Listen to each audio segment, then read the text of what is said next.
What's happening, everybody? It's another episode of the Cycleshack podcast.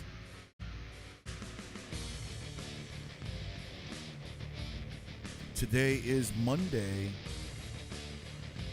June 24th, 2018. It is 8:53 p.m. Recording it a little bit early tonight, man. Let's back that down a little bit of intro music just to change it up. Haven't done it in a while. We're back on the YouTube. Thank you for joining us, the YouTube people who wanted a little bit of audio on YouTube. We got a visual, but there's not much to look at. Just me and my freedom flag behind me. A couple of things in the background. That's about it. So welcome back. Thanks for listening. The Cycleshack podcast is brought to you by Anchor.fm. That's right. Anchor.fm. If you have not tried Anchor.fm, what are you waiting for? It's the only way to podcast. Just download Anchor.fm on your iPhone, on your Droid, available now on Apple. Just go to their website, Anchor.fm, hook up a microphone, set up an account first, hook up a microphone, hit record, do a podcast. It's the only way to podcast, guys. Anchor.fm. You got to check it out. It's fast, it's quick, it's easy, and it's very user-friendly, man. It got my podcast back on the air on multiple platforms. As you get viewers, they even take you and put you on different platforms like Pocket Cast, Google Play Music, Google Podcasts, and a bunch of other podcast platforms. Anchor.fm, give it a shot. You got nothing to lose. It's fast, it's free, and it's easy. Give it a shot. Let's knock this music out. What's up, everybody? Thank you for joining me. It was a rainy evening here in the Hudson Valley. I say rainy because, for the most part, the weathermen have been saying it's going to be raining all weekend. I didn't go riding. I passed up on a ride because the weatherman was saying it's going to rain, and it never rained. It was cloudy. Might have been a spotty shower elsewhere, but here around Animal House Studios, it was fine up until about maybe 2 hours ago that it started storming. So weathermen were a little late on that one. The weekend ruined, no riding. So definitely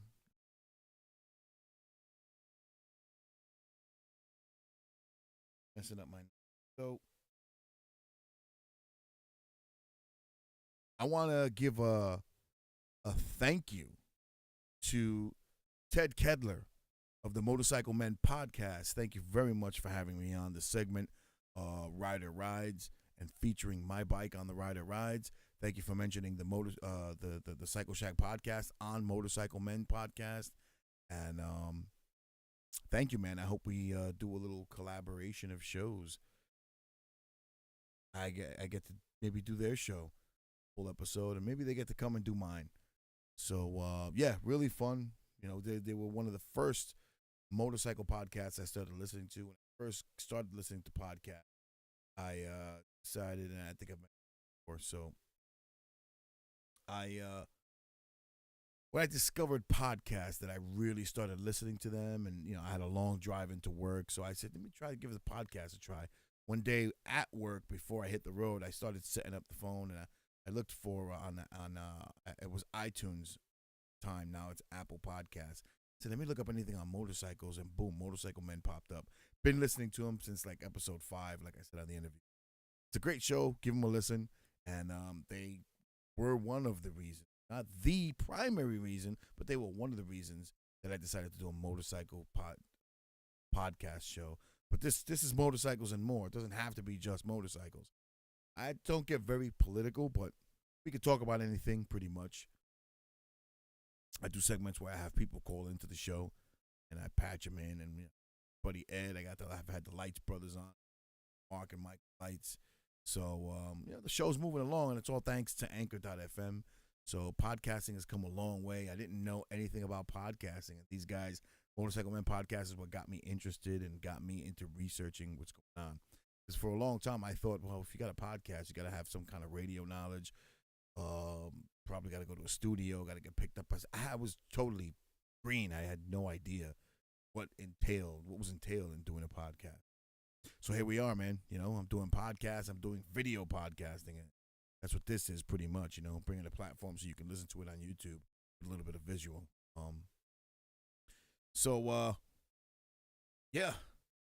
The last show you heard was my recording of the Motorcycle Men podcast interview with Ted Kedler. You notice if you did listen, give them a listen and heard their show, you saw that theirs was the edited cut, the official show. Mine's was the unedited recording interview that they did via Skype with me.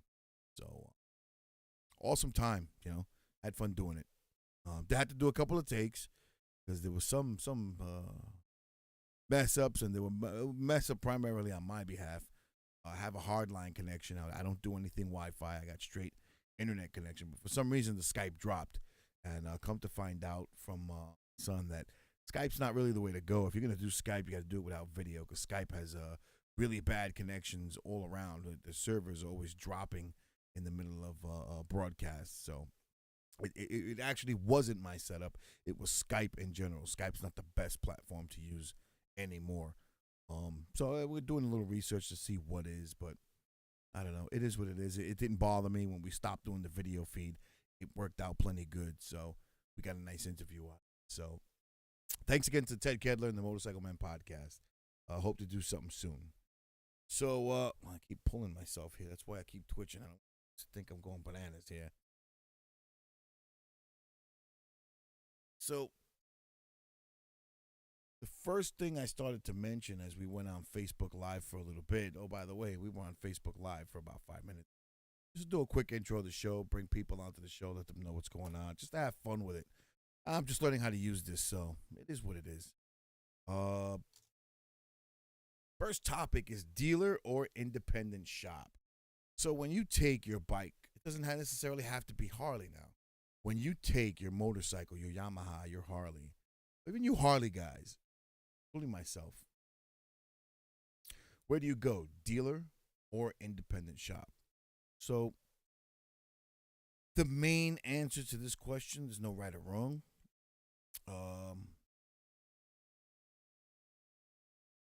It's not, I don't want to come off as I'm bashing Harley Davidson. I'm not bashing Harley. I take the good with the bad. I own a Harley now, and I love it. So with all things said, I own one. So part of me owning a Harley is not only that it's a badass bike, but because of the great customer service.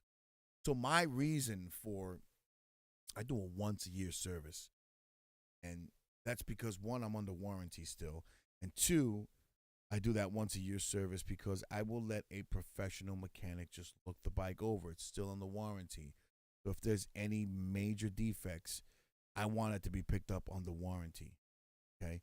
I don't want it to come out of my pocket. Since it's warranted, the warranty pay for it. But I will only get it serviced once a season, and that will be in November. Probably do that in November. I do it in November because the cycle shops are empty. They're winding down. They'll have everything you need to get it serviced. So I bring it in. I'm going to shut the bike down for the rest of the season. Well, there is no rest of the season. The winter's here. And by mid to end of November is when I stop riding. And I just take it in, get it fully serviced. And then I take it, bring it back. The only ride is from the dealership to my home, which is about 20 minutes. Put it in the shed. Put the battery tender on it. Clean her up. Put the cover on it. She sleeps till March, maybe the end of February. Who knows? But for the most part, if we get some nice winter days, the bike's ready to ride. That's why I get it serviced at the end of the season. Now, during the season, I've already gotten it serviced, so it's ready to ride. So what I do is I change the fluids myself. I look the bike over myself. So since it got that inspection done already, it's pretty much set. I didn't ride the bike. She's ready to go. And all I do is change the fluids and check the fluids and do visual inspections. I do T-clocks every time I ride. So that's not a problem. And by this upcoming November, back in the shop it'll go. And I'll pay that Harley price for that once a year. Okay? Again, it's under warranty. If it wasn't under warranty, I fully service the bike. I will fully service it completely. And it would not touch Harley. Why? Because it is fairly expensive. A touring bike at Harley can go anywhere. All the fluids change. It's almost $400. That's kind of crazy for just changing fluids, But anyway, that being said, that's the only reason why I take it to the dealership. Once it's out of warranty, guess what? If there's something that has to be repaired that I can't do it, then it will go to an independent shop. I have a few independents around here. Never been to them. There's actually one that I want to go to because I want to set up an interview with him. There's a couple. And I would go to them because Harley, to pay the dealership to do something that it's out of warranty, it's just too costly. One bad thing about it. But I'm going to tell you right now where I go to, and I'll give them a plug. O'Toole's Harley Davidson in Wardsboro, New York. They do give me, at least me and my wife, we've bought 4 bikes there. I've had excellent customer service. I have 0 complaints at all. A lot of people, I've heard the horror stories that they go into a Harley dealership, they're never approached. No one even bothers. I haven't had that experience at O'Toole's Harley. It's been a great, great experience. The owner, Tommy, on a first name basis, every time he sees us, he'll stop and, hey, what's up? What's going on? Everything okay? He wonders, your bike's all right? Everything good? Yeah, we're here for a service, or we're here to buy some T-shirts or merchandise. Good to see you again. Don't forget to come this Sunday for whatever event they're having. And, everybody smiles. Everybody knows us. They, hey, how you doing? It's good. The guy that sold me my bike is on a first name basis with me. I talk to him all the time. So it was great. So those horror stories that I've heard about Harley, I've never had them. That's for sure. So every shred of research that I have done, including on my own service warranty, this is what I've picked up.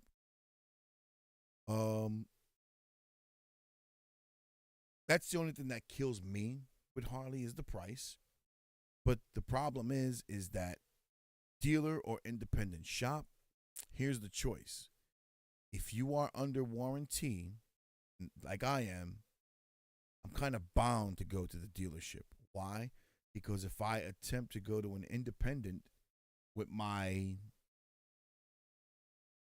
repair, it won't be covered under warranty. Harley sold me that warranty. Comes with the bike. Therefore, it has to go to Harley. Once I'm out of that warranty, however, I can go to the independent, no problem. I don't have to worry about it. So that's my options right now. If you own a Harley and it's under warranty, that's probably your option as well. Now, again, this was through the research I did. I read all the fine print on my contract for the warranty. I looked at everything, and pretty much it legally binds you to, if you get it done by someone else and it wasn't done officially per Harley Davidson spec and all this other stuff, you avoided the warranty pretty much. Now, you could turn around and say, yeah, well, if you take it to a good, my mechanic used to work for Harley, and he knows all the specs, and not the same thing. It really isn't. He's going to probably do the right thing by it, but how's he going to get paid for it? It's locked into Harley Davidson. Another thing that I want to discuss is that, in relation to this, whether it's a dealership or an independent shop, number one, the quality of service that you get, you can get it at either or. Again, I've said, I've had nothing but a great experience at my local Harley Davidson. But again, there's those horror stories out there. Let's face it. Not every mechanic is a great mechanic, even with your car. You know who to take your car to. Same thing with a motorcycle. You know what Harley dealership you want to do business with. I've got 3 in my area. I bought them from one. I go to that same one out of sheer loyalty because they've given me the best customer service possible. So I still go to them. Still have me as a customer. The day they don't, I'll be honest. Bye. You'll never see my face in your store again. Just that simple. That's how I am. I get that feeling. I don't like it. I'm not going there anymore. And I'm going to have to find some other option. But for the most part, they're great. Now, the shops it's only as good as their mechanic. There's got to be a lead mechanic kind of QCing everything. The bad thing about a lot of the dealership shops, not only Harley, whether you go to Yamaha, Kawasaki, whatever, wherever you find them, there's a The guy who runs and manages the shop is really sometimes not a mechanic. They're just someone who's good with scheduling and organizing and managing the whole deal. So they manage, not technically a mechanic. Sometimes you don't get to speak to the mechanic who worked on your bike. You sometimes don't get the greatest mechanics. So a lot of the mechanics I've seen, and be honest with you, again, it has nothing to do with Harley or anything else. Harley shops, I've seen good mechanics, seen mechanics. Same thing with Yamaha. Only problem I had as being a customer of a Kawasaki or a Yamaha, when you took it into those shops, those mechanics didn't seem, since they didn't work on just Yamaha, Kawasaki, they worked on all types of foreign bikes. So you had Kawasaki Vulcans going to Honda mechanics. It was how can I say, an independent shop, but they sold strictly Honda motorcycles. I guess that would make it a Honda dealership, right? I don't know. But they worked on all types of foreign bikes, metric bikes, let's say. Whereas Harley, I guess they could, but I've only seen Harleys at Harley. These guys do a great job by the Harley bikes. The only thing I will say is that the Harley mechanics, the way they're paid, I don't know how the other shops are paid. They pay, let's say there's a specific job that takes 2 hours to do, they're expecting that mechanic to get it done in 2 hours. Nothing, if he does it in less, that's great. But they will build 2 hours to that job, and he better be done, or else he ain't getting paid any more than the 2 hours for the job. So, I mean, again, I could definitely be wrong. Oh, excuse me. Bad about video, man. When you got a quick yawn, everybody sees it. So yeah, again, dealership or independent bike shop, I guess that's up to you. Got a warranty, you may want to stick to the dealer. Not unless you read the fine print and you find something I didn't, and you beat the system, so to say. If you find something out, let me know. The Cycleshack podcast at gmail.com, but I highly doubt it. But again, just because the dealership is Harley Davidson doesn't mean their mechanics are 100% solid. Same thing with Kawasaki, Honda. Yeah, you got good mechanics. You got mechanics that are so decent mechanics. So again, you got to get to know a mechanic. It's basically on who you know and trust. Sometimes you may want to pay that mechanic, even though he may be a dealership mechanic, you may want to pay that dealership their asking price for whatever the service is, only because, you know what? They're a little expensive, but this guy doesn't lie to me. He's been solid with me. I've been using him for 4, 5, 6 years, and he's great. I wouldn't go to anybody else. If you've got that relationship with him, great. Great. And in an independent shop, they'd be able to work with the price. It will definitely be cheaper. Okay? But an independent shop, you got that flexibility with pricing. You know you're a good customer. They know you on a first name basis. You've been there 5, 6, 7 years. They're gonna go. They'll tend to go a heck of a lot easier on you because they know they've got your business. It's more intimate per se. Not that it wouldn't be in a heart, but sometimes the Harley Davidson dealership that I go to it's small, but it's been around for years. It's got over 45 years in business, maybe 50. So they've been around. It's not the biggest and the flashiest Harley Davidson dealership. You can definitely tell it's dealership by the look of it. I have another dealership not too far that I have gone to events that they've hosted that it's got all the flash. It's got the latest and greatest. It's got the latest and greatest a used bike section, cafeteria section where you stop, get coffee and donuts if it's morning, et cetera, et cetera. Finger sandwiches if it's the afternoon. But for the most part, it's like a little city inside of motorcycle heaven. My place isn't exactly like that. They've got all the Harley swag that you need, but it's a little bit more intimate, so you tend to build that relationship. So it's been good. So again, anything else on this topic, man? on Facebook at the Cycleshack Podcast or the Cycleshack Podcast at gmail.com. Quick moving forward, I got a couple of articles that I do want to share and read with you guys. The main one I'll save maybe for last, but for the most part,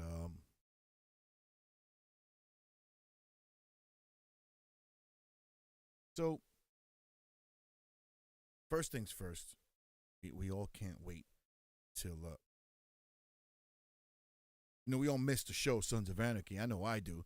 I've been watching some of the reruns, catching some of the reruns, and Kurt Sutter announced that the Mayans MC, the Sons of Anarchy spinoff, was going to be coming out. That's been like a year and a half in the making, almost 2 years, and it's finally here. It's coming this fall. I believe the air date is the same. It's September, I believe. Like the roundabout-ish between September 4th and September 9th. Somewhere roundabouts when Sons of Anarchy used to air. That's when they're going to air it and they're going to keep it. So there's been several commercials out. I've had them on the Facebook page. For the most part, it's leaving you wanting to see it. I can't wait to see it. So this little quick next segment is everything we would like to know about the Mayans spinoff. So this article that I'm reading is by Uproxx, Kimberly Ritchie, news editor from uproxx.com. This is entitled Everything We Know About Kurt Sutter's Sons of Anarchy spinoff, Mayans MC. So like I said, again, I can't wait to the show back. I'm fiending for it.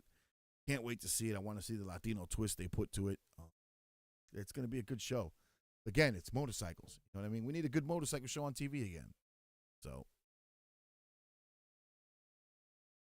Sons of Anarchy fans have been waiting for years to see the debut of Mayans MC, the next biker-oriented installment of Kurt Sutter's universe. The man himself co-created the spinoff with Elgin James and executive producers Norberto Barbara as well. FX ordered an initial 10-episode season that shall duly arrive at a yet unannounced date in the fall of 2018. Well, okay, again, I say they're coming out maybe September. Same time the Sons of Anarchy start. Reportedly, there have been some production stumbles to overcome. Like I read about 8 months ago that they got rid of the whole original staff and started over. That's crazy. But hopefully the goods will satisfy enough to make everyone forget about Jax Teller and the green screen of death. About that, Sons of Anarchy was. Here's what we know so far about the series. Jax Teller is definitely dead, and the crow no longer flies. The network has been careful to not hint at all that Charlie Hunnam's Jax Teller could appear in the show. In fact, the show's synopsis actually states that Mayans MC, so named for the rival of Sam Crow organization led by Jax, takes place in a post-Jax Teller world. He's gone. This is after him. Sutter is apparently so dead set on hammering Jax's demise home that the newly revealed footage at last week's ATX television festival began with a motorcycle further flattening a crow that was already roadkill. That's how it started for Sons of Anarchy, I think.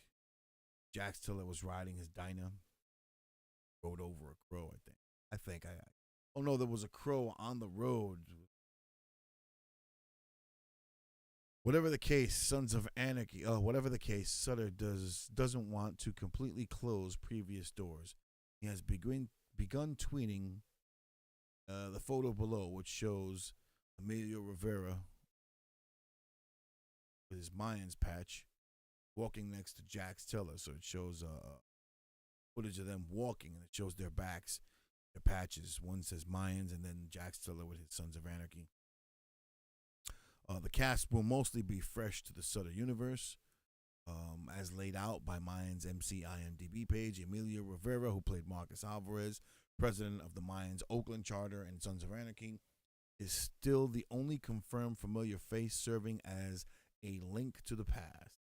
The main character of the Mayans should be played by J.D. Pardo, who rides at Ezekiel Easy Reyes, fresh out of prison in the pilot episode, is seeking to step out of prospect boots in the Cali-Mexi border charter of the Mayans. On and on and on and on. So, the show will aim for an authentic Latino perspective. Sutter has publicly stressed that his commitment to Latino authenticity is so strong that he diversified the Mayans' writing room because, as he stated, I knew a white guy from Jersey should not be writing solely about Latino culture. However, Sutter emphasized that while the show will touch upon real issues faced by Latinos in America, he wants to avoid getting political, according to the Hollywood Reporter. I do not write political shows, quote. I should not write political shows, but the same way Sons was a fictitious club and family in a real world, the real world always impacted that show. Okay. In other words, Sutter won't shy away from taking his characters into realistic situations, especially since the show's setting is pretty damn close to the U.S.-Mexico border. Further, he realizes that these are going to be politically charged and emotionally charged situations, of course. The quest for the best authenticity demands that this will bleed into the storytelling. So, let's see what happens, man. I'm itching. I'm itching for this thing to come out, man. I'd like to at least see the first episode, just the pilot episode, just to see what it's going to be like, man. Can't wait.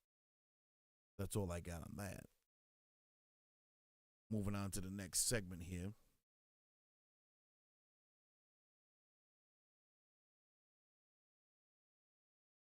Anti-gravity motorcycle batteries. So I've mentioned these before, and I did a little bit more research on them. Lithium-ion batteries are becoming the thing of the future. One brand that I was looking at was Anti-Gravity. You check them out, antigravity.com.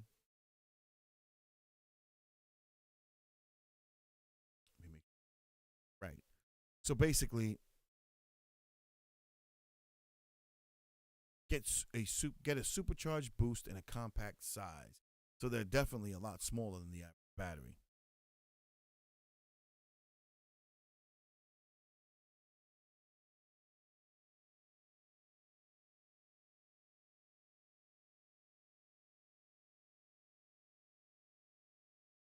So anti-gravity, the weight is only 5 pounds, which is a lot less than the average motorcycle battery. They make a 3-pound 480 cranking amp lithium ion battery, half the size of lead acid. This is your go battery for the high power, most compact size available. So these batteries will last a lot longer than a lead acid battery. The only particular thing you will need is battery tender that does lithium ion batteries.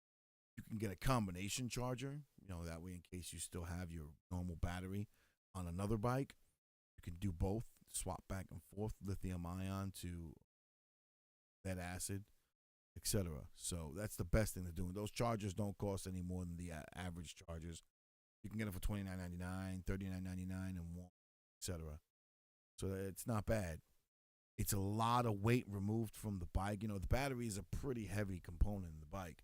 You can cut that weight down to less than half. That's great. And the lithium ion battery lasts a lot longer. See here,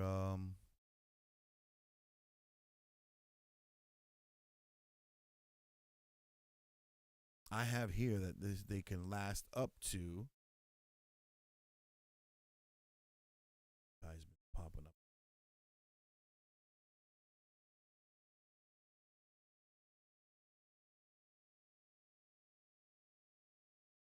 No good.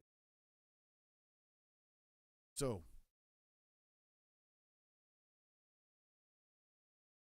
anywhere between 6 and 8 years. That's pretty cool.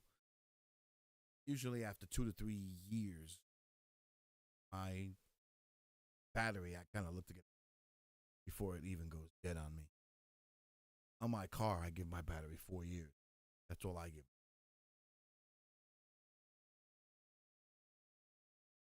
But yeah, so I spoke about lithium ion batteries on a previous podcast, but again, I want to touch base on a type, a brand.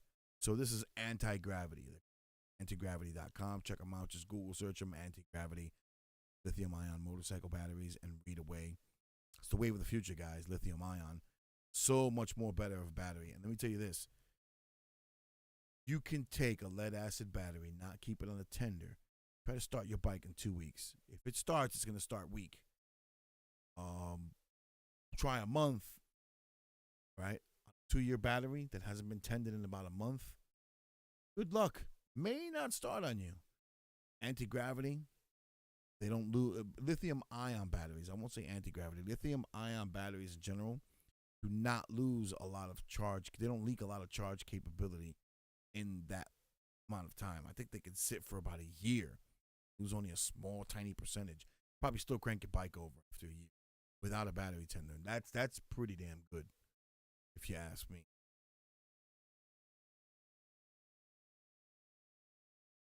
So, in other topics, Indian Motorcycle reveals its race-inspired FTR 1200 coming to the Indian lineup. For 2019, they're going to make production. It's their flat track winner.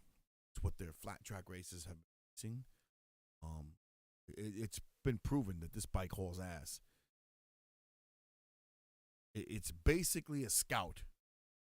Okay, it's basically a hopped up Indian Scout. The FTR. This article is by CNET.com by Kevin Hyatt. The FTR is inspired by Indians, championship-winning flat track racer. Could just be a huge win for the company if so.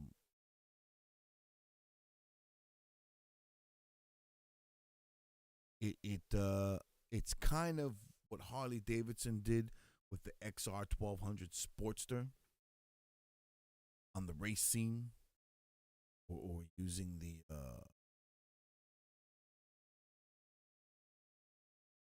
which kind of took the look of their XR 750 racer. Now they're using the hopped up version of the Street 750 also. So now Indian came out with the FTR 1200. So they're saying, why not make it a production bike? So that's what they're doing for 2019. It's a good looking bike. You know, again, I tell myself all the time, I'm trying to hate Indian. I really am.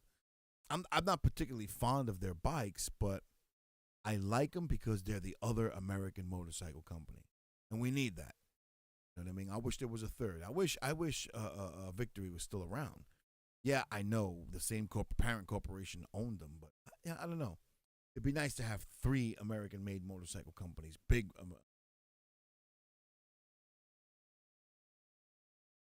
Now you just got Indian and Harley, pretty much.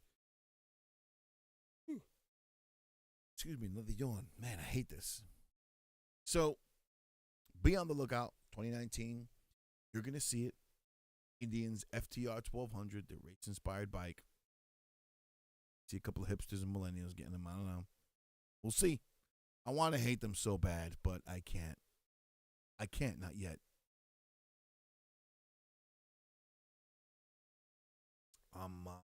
Next little quick segment.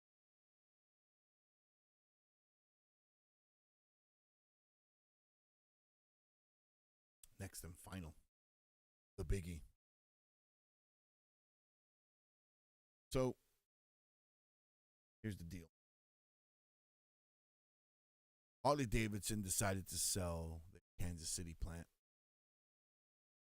Decided to go overseas to India. Because they wanted to focus on getting that model out there to the European market. The 750 Street. Wow. Tired. So they closed down Kansas City. They sent some, not a lot, maybe 200 jobs over to York, PA. Here we go. I'm going to read this article by auto.ndtv.com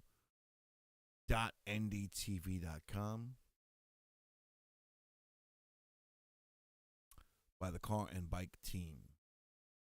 It's featured on July 22nd webpage. Harley Davidson starts facing increased tariffs. The European Union has slapped a 25% import duty on U.S. made motorcycles which are imported and sold in Europe. Wow. The European Union has begun taxing the import of motorcycles from the United States into Europe in retaliation to the U.S. government's increased tariffs on aluminum and steel. Wow. The EU will now impose a 25% tariff on all motorcycles above 500cc, which are being brought from the United States. The affected American motorcycle brands will certainly be Harley Davidson and motorcycles, folks. Harley's not alone in this,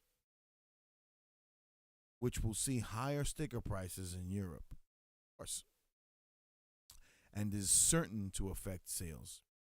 Harley Davidson sells around 40,000 motorcycles every year in the European Union. The magnitude of the effect on Harley Davidson's sales, is yet to be unknown. So, even though their sales are not tanking very badly, they're still going down. If they keep going down like this, it could be major problems. We support free and fair trade and hope for a quick resolution. We believe a punitive retaliatory tariff on Harley Davidson, any of our major markets, would have a significant impact on our sales, our dealers, our suppliers, and our customers in the Harley Davidson said. Now,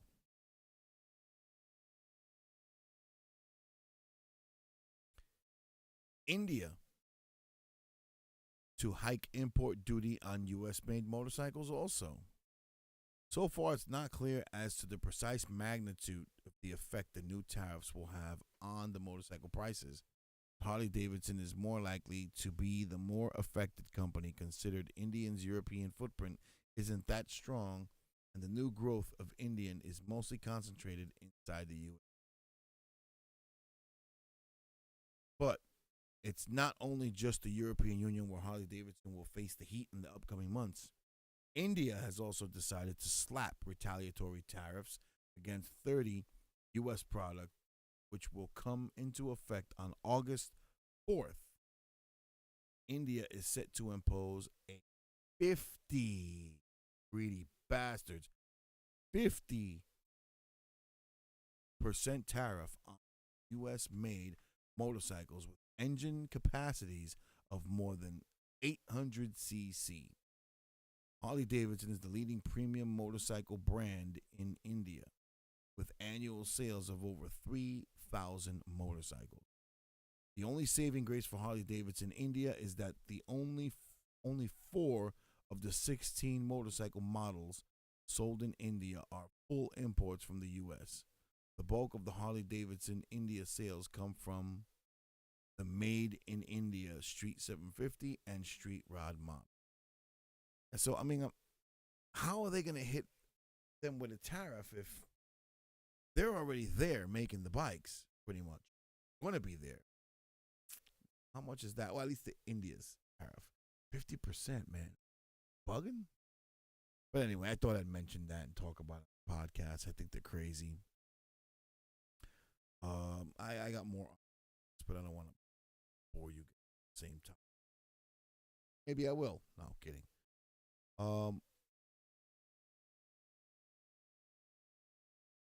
So, again, I don't know how it's going to affect Harley Davidson's bottom line here in the U.S., but I can't understand. aside from getting back at the imposing the tariffs on steel and aluminum. I don't know, man. It just sounds crazy to me. They're going to your country and bringing you a product. It's become the number one product in that company as far as motorcycles, and put a 50% tariff on. Wow. So I don't know.